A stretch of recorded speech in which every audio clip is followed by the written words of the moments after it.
বিশেষ অধিবেশন আহ্বান করেছেন, তার জন্য আপনাকে আমি আন্তরিক ধন্যবাদ এবং কৃতজ্ঞতা জ্ঞাপন করছি।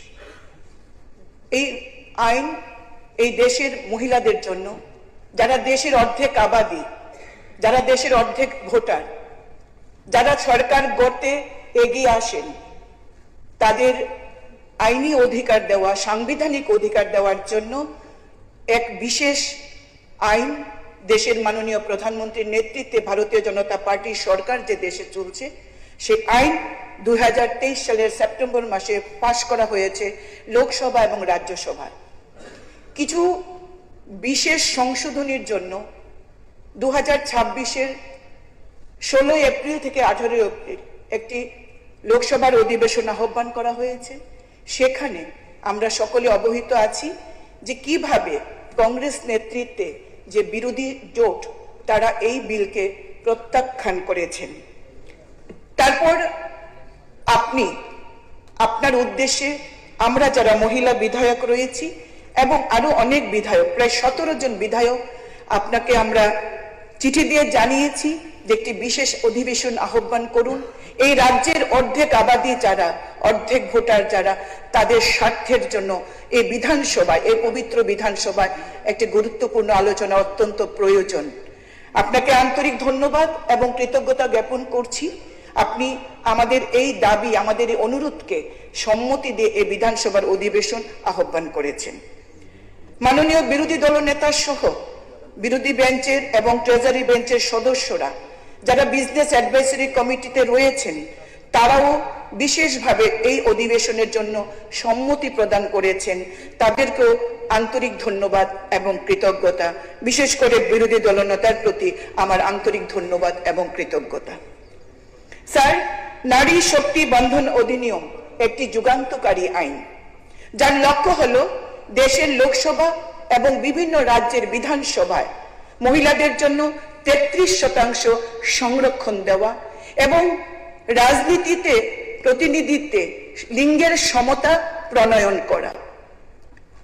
যেটা আমি বলেছিলাম যে 2023 সালের সেপ্টেম্বর মাসে এই নারী শক্তি বন্ধন অধিনিয়ম আইন প্রথমে বিল, সেটা লোকসভায় এবং রাজ্যসভায় ভোটাভুটিতে এবং সংখ্যাগরিষ্ঠতায় সে বিল পাশ হয়েছে এবং রাজ্যসভায় সর্বান্তকরণে এই বিলটিকে সমর্থন করেছে এবং লোকসভায়ও 2 জন সদস্য বাদ দিয়ে বাকি সদস্য যারা উপস্থিত ছিলেন সেই বিলের প্রতি সম্মতি প্রকাশ করেছিলেন এবং তার শেষ পর্যন্ত মহামান্য রাষ্ট্রপতি দ্রৌপদী মুর্মুর অ্যাসেন্ট নিয়ে এই বিলটি আইনে পরিণত হয় এবং সংবিধান সংশোধনের মাধ্যমে সেগুলি অন্তর্ভুক্তি হয়। মাননীয় অধ্যক্ষ মহোদয়, এই বিলটি যখন লোকসভা এবং রাজ্যসভায় পাশ করা হয়, তখন বিরোধী দল থেকে দাবি জানানো হয়, মতামত দেওয়া হয় লোকসভায় এবং রাজ্যসভায় যে এই বিলটি কার্যকরী করতে কেন 2029-এর অপেক্ষা করতে হবে, যত তাড়াতাড়ি সম্ভব এই বিলটি যেন আইনে রূপান্তরিত করে তার চূড়ান্ত পদক্ষেপ নেওয়া হয়, অর্থাৎ তার কার্যকারিতা শুরু করা যায়। 2029-এর আগেই তারা সেটা চেয়েছিলেন। এই নারী শক্তি বন্ধন অধিনিয়মের উপর আলোচনা, পর্যালোচনা, মন্থন সবকিছু করা হয় এই তার চূড়ান্ত পদক্ষেপ নেওয়ার জন্য। মাননীয় প্রধানমন্ত্রী নরেন্দ্র মোদীজির নেতৃত্বে ভারতীয় জনতা পার্টির যে সরকার কেন্দ্রে চলছে, সেই সরকারও চাইছেন যে এই সরকার মহিলাদেরকে তাদের অধিকার, তাদের সাংবিধানিক অধিকার তাদেরকে প্রদত্ত করা হোক। দেশের প্রধানমন্ত্রী নরেন্দ্র মোদী নারী শক্তির উপর কতখানি আস্থা রাখেন তার প্রত্যেকটি কেন্দ্রীয় যোজনার মাধ্যমে আমরা সেটা বুঝতে পারি। প্রধানমন্ত্রী আবাস যোজনা ঘরে মহিলাদের নামে, শৌচালয় নারীদের নামে, তারপর মহিলাদের আত্মনির্ভর করার জন্য লাখপতি দিদি থেকে শুরু করে বেটি বাঁচাও বেটি পড়াও, বিভিন্ন যোজনায় আমরা দেখেছি দেশের প্রধানমন্ত্রী নরেন্দ্র মোদী মহিলাদের অত্যন্ত গুরুত্ব দিচ্ছেন।